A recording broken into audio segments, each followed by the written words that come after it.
Hello, my friends. Here to look at another deck that I picked up at the Reader Studio. This is the Zammar Twins Oracle, second edition, by Patrick Valenza of Deviant Moon. I'm a fan of Patrick Valenza's decks, all except the main one, the Moon one, Deviant Moon.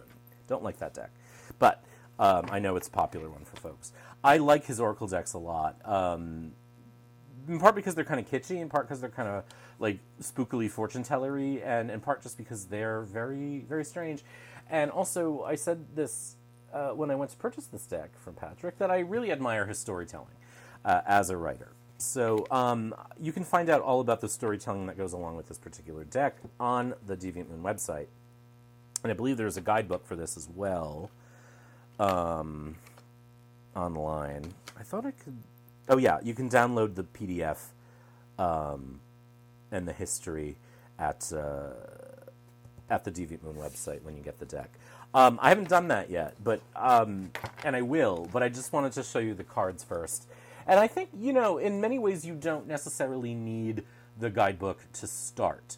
There may be some figures in here like this that you aren't familiar with. I wasn't. So the Blemyai is sort of basically a headless man whose face is on his chest, mythologically.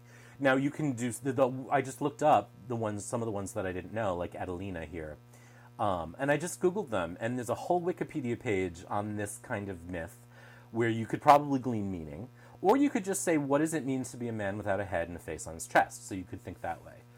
Others, like Adelina, you might want to do a little guidebook research on. But what I did, again, was I looked up that this name means nobility.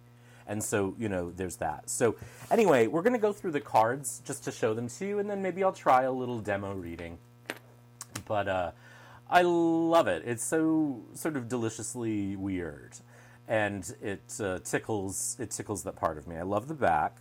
The box is quite nice. I also love the idea of kind of messing with like Victoriana and nostalgia, because I think nostalgia is a really dangerous idea in a lot of ways. So these cards are numbered. I have shuffled this, and I'm going to shuffle it again because it actually shuffles quite nicely.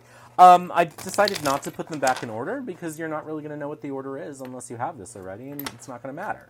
I don't believe that the numbering necessarily requires or means much, but here goes. So let's look at the artwork. Here's the Ouroboros, which of course is sort of another infinity symbol. Adelina again. There's the Blemyai again. Layla. I didn't look this one up, so let's see who Layla was or what that name means. And that's just how I approached this. So the name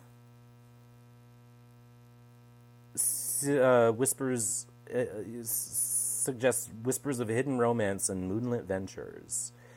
And that's just a quick Google by just looking at what the name means, right? But you could do that. Some sort of romance and moonlit adventures, very sexy. Or you can come up with your own interpretation based on the image, because of course she's got these webs, these sort of seems to be tied up. It's giving kind of Eight of Swords energy. The monkfish, in this case literally a fish and a monk hybrid. And again, you could look at symbolic interpretations of a monkfish, or you could think of what it would mean to be a combination of a monk and a fish. The grotto, the wound man, the sentry, chaos. Now, while I love these decks, I don't tend to do client readings with them, but you could. I have the poker size, I think it's the poker size, Mildred Payne Oracle. Love that deck. The Leviathan, oh, here was the Drunkard. I love this doctor, who's sort of like, feeding what essentially looks like a sort of ancient turnip jack-o'-lantern. Bedfellows. I mean, not only are they in bed with the devil, yes, but like underneath there's like these tentacles. So it's just very fun. And I think you can get fairly serious readings out of these things, but I really just find them cool. So here's the Butcher, Sophia, the Temple, the Harpy, the automaton, the buffoon, pedigree, the fawn, Celestia. And I know that suggests stars, and this, the homunculus. I've known what a homunculus is in the past, but I can't remember, so I would have to look that up. Mandrake roots, or mandrake, lots of mandrake still used in a lot of modern magic, but a lot of interesting, weird sort of cultural associations with them. For example, it is said that when a man was hanged, he would ejaculate, and from the ejaculate would grow a mandrake. Omniscius is a feminized, grammatically feminine word for omniscient, which I learned by Googling it. Separation, Mercurius, piety, the drummer. So it has kind of a feeling of things like Sibylla. Maybe a little kind of like the seraph in this sort of biblically accurate angel kind of situation.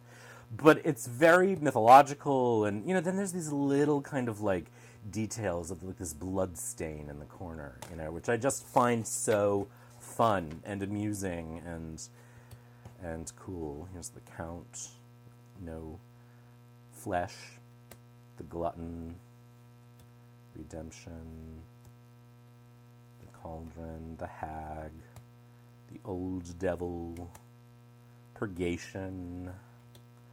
This cracked me up when I saw it, the harlot, with this like devil in there getting some BPE.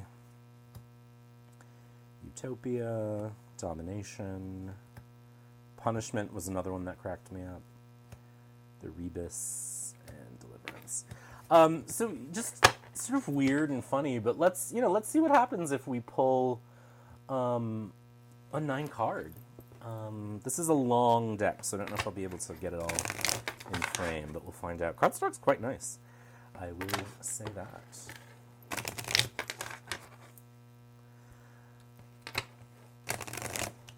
I've got this charm on one of these bracelets I need to take off because it keeps making me think of Marsha Brady building the House of Cards. Remember that episode? And she knocked the whole thing down.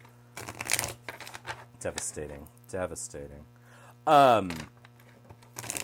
And it really is just, I like dangly things, which sounds weird, but I do. So I left it on there, but it's going to get in the way. So, I don't know, let's see. Let's see what we get. We'll start with the Leviathan. I'm going to have to look up what the Leviathan is, because I can't remember. The old devil, the drummer, the drunkard. Actually, I'm not going to look up the Leviathan for the moment, just to keep this video relatively short. What I'm going to do is just call it a sea monster and work out of that. All right. So let's just try to read this. So if I were starting with the Leviathan, I would say that this is a situation where there's a lot of fear of the unknown, that sort of down in the dark of your life are things that you can't control that maybe will hurt you.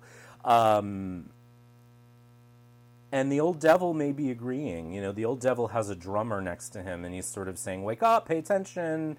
What you're not paying attention to, the things you're trying to avoid may actually be bad. The drunkard, we could say, is getting distracted on purpose from that. So right now you actually do need to pay attention because there are some things you're not seeing that actually are dangerous that maybe you've been hoping aren't.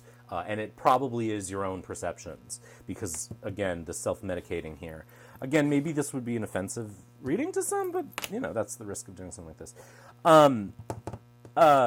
Who's the Count? I could read this as Dracula. I'm reading it as just sort of a landed man, someone in power. And, in fact, I would say that the monster really is someone that you have respected and think has pure intentions, but the Mandrake suggests that they maybe have darker intentions. So the monster really is there, and you want to be on the lookout for them. You probably know full well what they're doing, omniscient here. You're not shy, and they fully know what they're doing. The Ruby Queen, I'm going to read in this case, red is fiery hot. Queens are consorts in this case. And so they may be acting, bringing you in as a consort to serve as their guard, but really you're the one who's in danger. The one who needs a guard is you. for example. So again, you can read these however you want to, I think, if you want to read them. But I think, it's fun and kitschy and strange and silly, and the art is very all of the above as well, and that I find exciting. So anyway, this is the Zammar Twins Oracle 2nd edition by Deviant Moon, Patrick Valenza. And it is available. I will put their website, his website, the Deviant Moon, I believe is the website, in the description below. But very cool, very strange, very fun Oracle deck, fortune-telling deck, and delightfully so. So I hope you enjoyed this. Take care, be good, and I hope to talk to you soon. Bye.